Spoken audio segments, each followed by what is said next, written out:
Selamat datang di rangkaian video pembelajaran tentang konflik sosial. Kali ini kita sudah ada di video part yang kelima dari 5 video pembelajaran. Wow! Dan untuk materi kali ini yaitu tentang resolusi konflik sosial.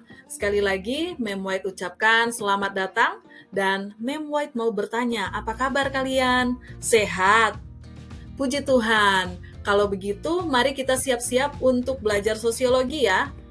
Nah, yang perlu kalian siapkan yaitu buku catatan dan alat tulis menulis. Yuk belajar sosiologi bersama Mem White.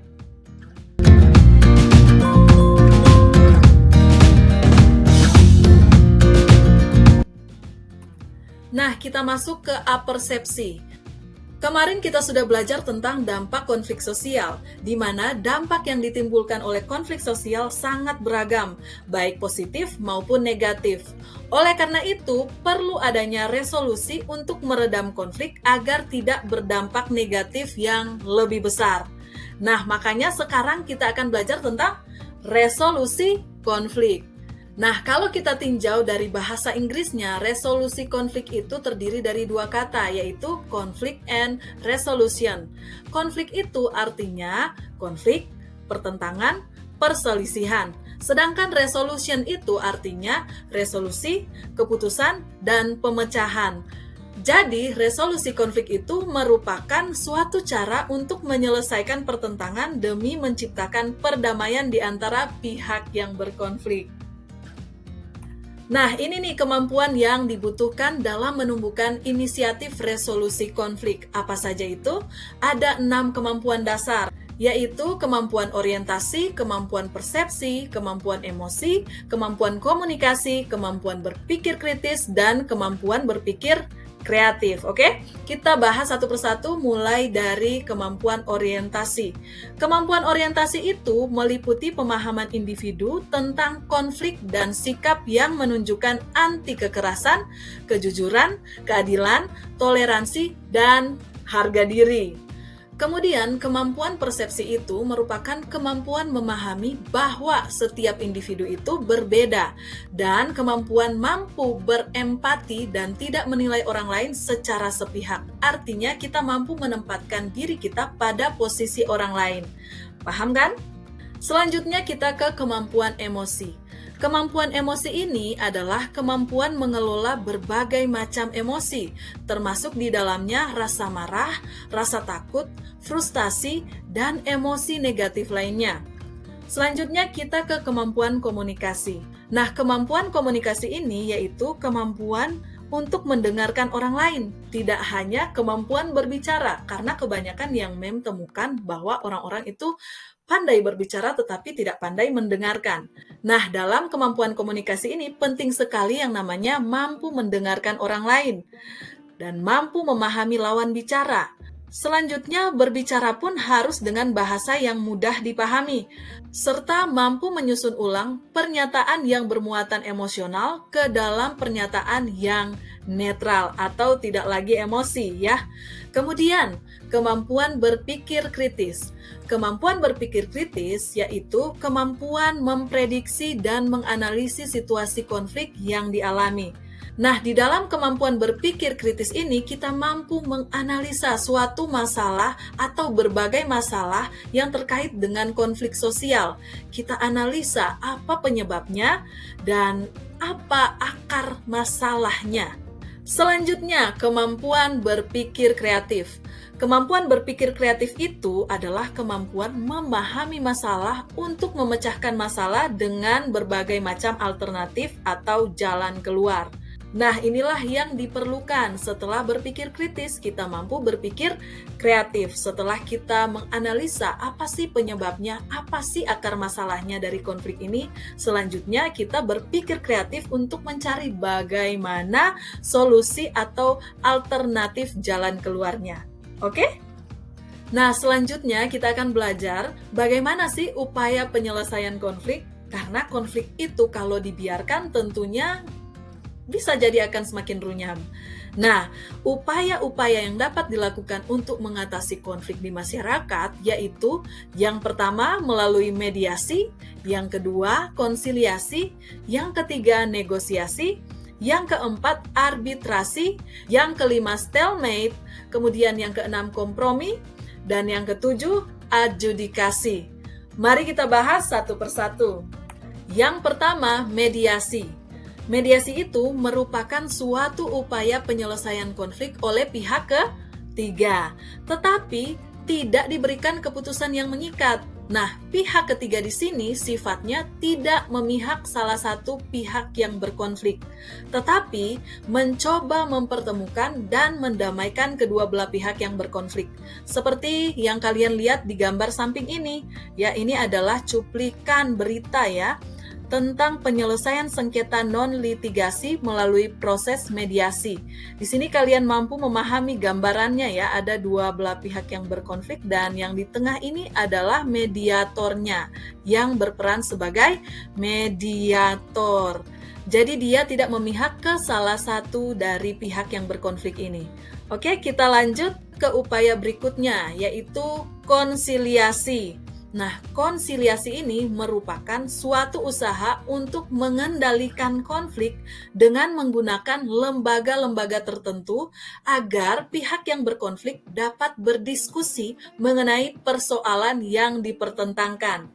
Kalian bisa lihat contohnya di sini, seperti gambar yang Mem White tampilkan di sini, yaitu cuplikan berita soal polemik lahan PKM Rangas. Ori Sulbar gelar konsiliasi. Nah, menurut kalian mana nih lembaga yang ditentukan sebagai mediator dari konsiliasi ini? Yang mana? Ya, Ori Sulbar. Kita lanjut ke upaya berikutnya, yaitu negosiasi. Nah, negosiasi ini yaitu suatu interaksi sosial antara pihak-pihak yang terlibat di dalam sebuah konflik untuk saling menyelesaikan perbedaan agar mencapai kata sepakat. Nah, dalam proses ini, kedua pihak yang berkonflik melakukan pembicaraan dalam bentuk tawar-menawar mengenai syarat-syarat untuk mengakhiri konflik. Seperti pada gambar di samping kalian bisa lihat ya, ini cuplikan berita mengenai Panglima TNI negosiasi dengan KKB di Papua dibatasi waktu. Jadi ini konflik antara TNI dengan KKB di Papua ya. Jadi mereka menggelar negosiasi dalam rangka menyelesaikan konflik sosial. Baik, kita lanjut ke upaya berikutnya, yaitu arbitrase. Nah, arbitrase ini merupakan suatu upaya penyelesaian konflik yang dilakukan melalui masih pihak ketiga ya guys, dengan memberikan keputusan yang harus ditaati dan diterima oleh kedua belah pihak yang sedang berkonflik. Jadi ada sedikit pemaksaan, ada pemaksaan di dalamnya, entah sedikit ataupun banyak ya. Pihak ketiga ini dipilih oleh kedua belah pihak atau badan yang berwenang. Nah, bila tidak sekalipun, maka pengadilanlah pilihan terakhir sebagai pihak ketiganya. Seperti pada gambar yang di samping ini, arbitrase jadi primadona penyelesaian sengketa bisnis. Ya, dari gambar ini kalian bisa melihat orang-orang yang sedang berbisnis sekalian sedang melakukan arbitrase. Oke, kita lanjut ke upaya berikutnya, yaitu stalemate.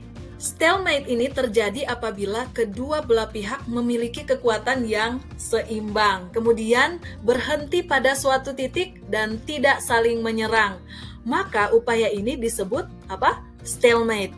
Nah, keadaan ini terjadi karena kedua belah pihak tidak mungkin lagi untuk maju maupun mundur. Seperti pada gambar yang di samping ini, kalian bisa lihat ya.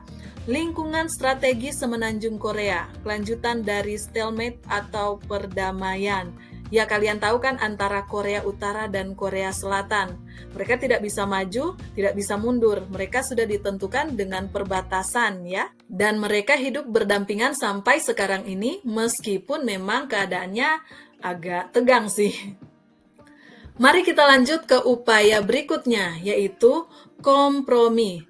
Nah, kompromi ini merupakan upaya untuk memperoleh kesepakatan di antara dua pihak yang saling berbeda pendapat atau pihak yang berselisih paham.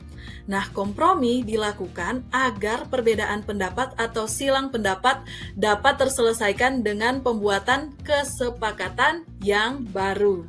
Nah, kesepakatan baru dalam kompromi adalah kesepakatan yang dianggap saling menguntungkan kedua belah pihak atau tidak ada satu pihak pun yang dirugikan dengan kesepakatan yang dihasilkan.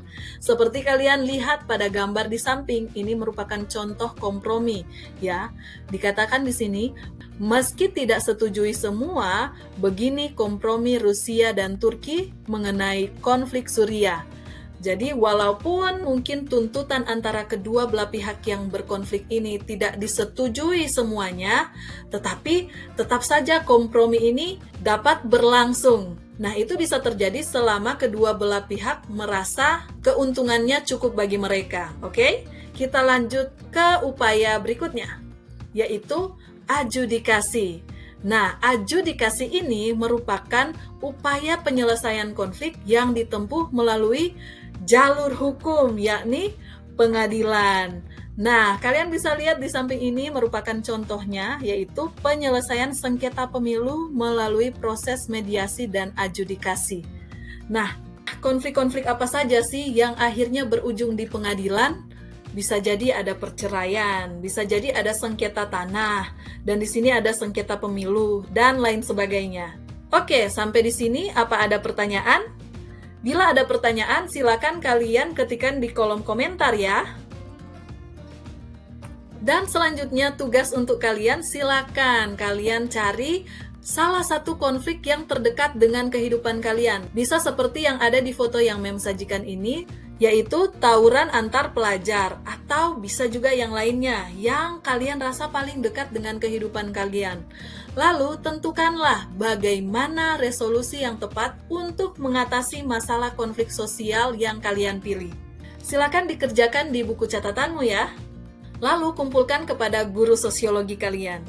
Oke, selanjutnya kalian harus belajar dengan giat.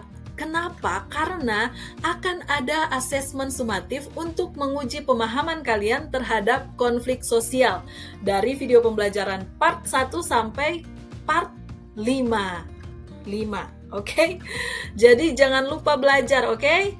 Nah, lalu meminta untuk kalian mengecek lagi kelengkapan tugas kalian. Jangan sampai ada tugas yang ketinggalan. Nah, sampai di sini ada pertanyaan? Ya, sekali lagi silakan diketik di kolom komentar.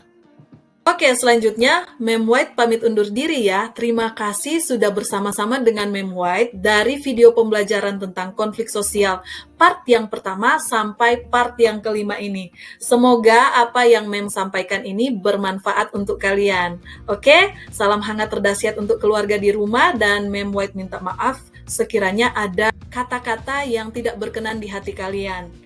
Sekali lagi terima kasih dan sampai jumpa di video-video pembelajaran selanjutnya. Bye!